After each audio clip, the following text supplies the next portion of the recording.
All right, guys, today I want to talk to you about something called a mood. In the past, we've always talked in Spanish about different tenses, but all of those tenses have been part of what we call the indicative mood. So, all tenses of the indicative mood, whether it's present, past, or future, are used to express actions that actually do, did, or will take place. So all tenses of the indicative mood are used to express actions that actually do, did, or will take place. They are used to express real or actual events. Real or actual events.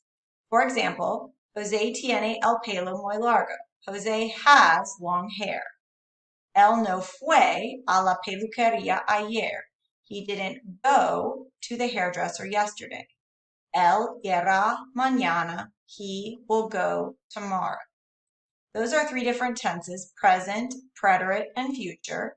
You haven't yet used the future tense, but the future will fall under the indicative mood umbrella. Now we're going to talk about something called the subjunctive mood.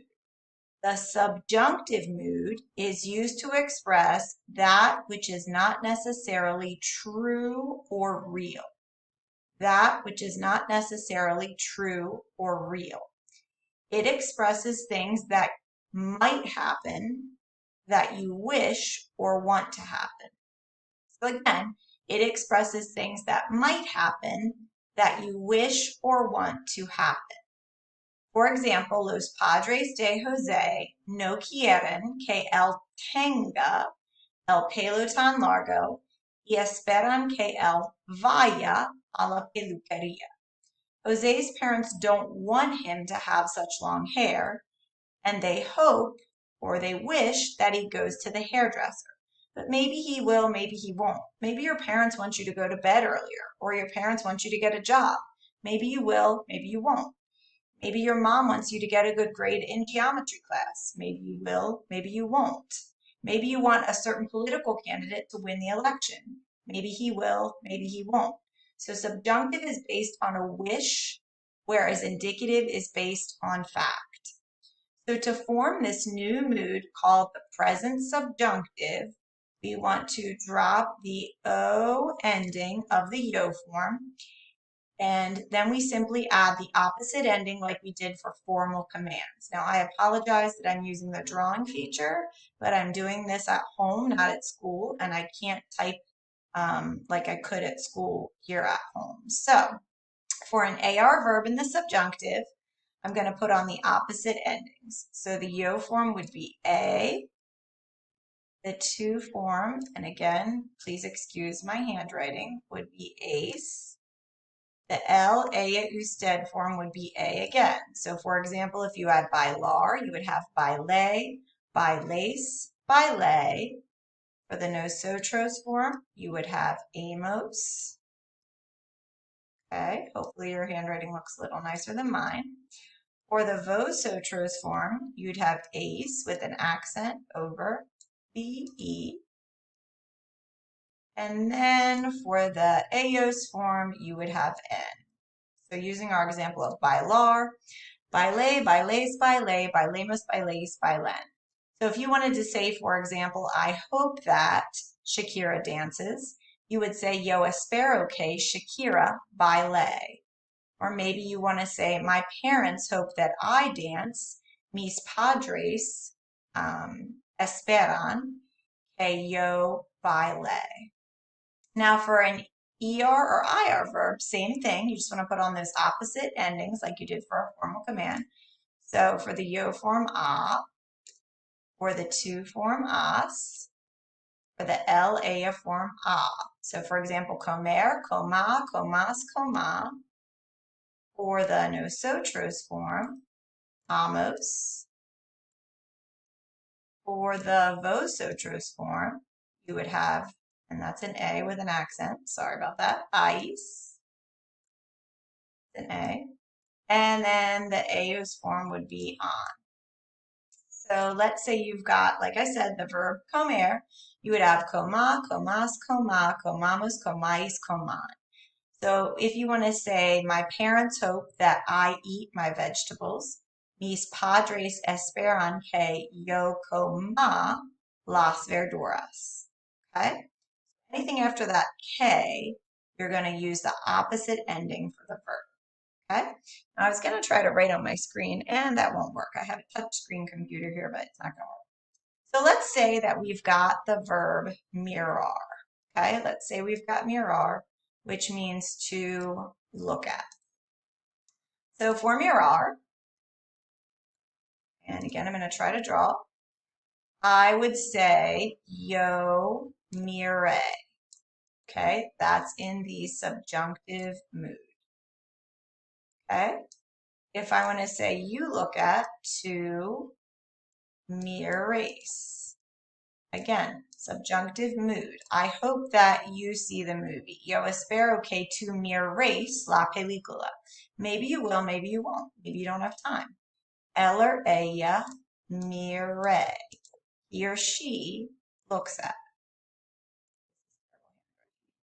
For the nosotros form, we're going to say miremos, we look at.